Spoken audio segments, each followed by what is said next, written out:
The stage is set, the stakes are sky high, and two of the most explosive teams in the NBA are about to collide. The Oklahoma City Thunder and the Minnesota Timberwolves are gearing up for a Western Conference showdown that promises intensity, drama, and possibly a trip to the finals on the line. It's not just about star power or stats anymore. This is a battle of grit, execution, and game-breaking decisions.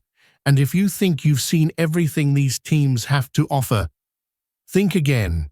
Here's everything you need to know before Thunder vs Timberwolves tips off. Styles make fights. And this one's a war on paper. This is a dream matchup. The 68-win Thunder, young, versatile, and elite on both ends, meet a Timberwolves team that's bigger, more physical, and arguably the best defensive unit in the entire league. They're complete opposites in some ways, but what makes this series so compelling is how well they counter each other. It's like chess, but with rim-rocking dunks, suffocating rotations, and all NBA stars trying to break through the cracks. Let's start with the most important player in this entire series, Shai Gilgeous-Alexander. He's been the engine behind OKC's rise, and no team has figured out how to stop him for 4 quarters. That said, Minnesota might be the best equipped team to try. They've got the length, they've got the discipline, and they've got a Defensive Player of the Year candidate parked in the paint. Expect Jaden McDaniels to take the primary assignment on Shai, but the Wolves won't leave him on an island. Gobert will be anchoring the middle, daring the Thunder to shoot over the top or make perfect reads on the move. But here's the twist: Denver may have laid the first pieces of the blueprint. While Shai still averaged 30+ on elite efficiency in the previous round, the Nuggets were able to disrupt OKC's rhythm. They flooded driving lanes, played zone-like help behind the ball, and parked Jokic in the paint to wall off the rim. The Wolves can do the same, only with better tools.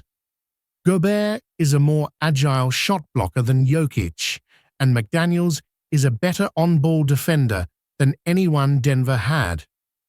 Still, here's where things get interesting.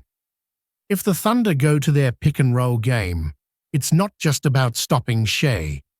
Now, it's about how Minnesota handles OKC's bigs. If Chet Holmgren is involved in the action, expect more high drops or switches late to prevent catch-and-shoot threes. If it's Hartenstein, they might drop back and force floaters or mid-range jumpers. But Shai's mid-range game, it's the best in the league. So even if the Wolves defend well, they still have to live with elite shot-making. One wild card in this series is how the Thunder use their role players. Guys like Lou Dort, Cason Wallace, Alex Caruso, they're going to be left open at times. The Wolves will prioritize protecting the paint and rotating to shooters late. So if OKC's spot-up threats start cold, that's a green light for Rudy Gobert to camp in the paint and shut down any downhill pressure. If they're hitting, Minnesota's defense becomes way more complicated. There's also the matter of how the Thunder adapt. Against Denver, they use their less reliable shooters like Dort or Wallace as screeners just to drag the opposing bigs out of the paint. We'll probably see the same here. The question is, will the Wolves pre-switch to keep Gobert in the middle, or will they hedge hard and rotate behind the play? Either way, OKC is going to test Minnesota's communication and decision-making on every possession. And while OKC's offense is about exploiting space, Minnesota's is about attacking matchups, especially through Anthony Edwards. The Thunder don't have an obvious weak link for Ant to target like the Lakers or Warriors did. Between Dort, J-Dub, Wallace, and Caruso, there's a stable of perimeter defenders ready to throw at him. But one name stands out: Shai. As good as he is on offense, he's not the ideal defender to guard someone like Ant. If Minnesota can force switches and get Shai on the ball, that could open things up. When Ant sees drop coverage, he's going to pull. He's one of the most confident mid-range and pull-up three shooters in the league, and you can't afford to let him walk into rhythm looks. If Gobert screens, expect OKC to trap and force Rudy to make plays in the short roll, a situation he's not always comfortable in. But that's where Nas Reed could become critical. His ability to pop and hit threes or drive against slower defenders might be the release valve the Wolves need when things get tight. Another player to watch? Julius Randle. He's been Minnesota's secret weapon, drawing help, collapsing defenses, and hitting corner shooters when they load up. OKC's help defense is elite, but the danger in overcommitting to Randle is that it opens up the floor for guys like Ant to attack already rotating defenders. If Randle keeps producing at a high level, the Thunder might be forced to pick their poison, help and rotate constantly, or live with Randle bullying single coverage.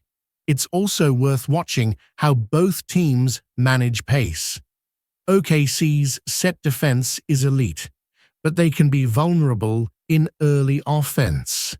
The Wolves have ramped up their transition frequency in the playoffs. More than 14% of their possessions come in early offense, and they've been extremely efficient there.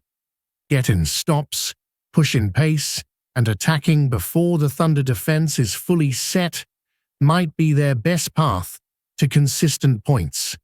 Both teams are going to have to hit threes. Both teams are going to have to adjust mid-series. But above all, both teams are going to need their stars to rise when it matters most. If Shai continues playing like the best player on the floor, OKC has the edge. But if Ant takes another leap and the Wolves execute defensively the way they've shown, this series could flip quickly. This is going to be a battle of margins, of game plans, of execution under pressure. And right now, all we know for sure is this: it's going to be a war from start to finish.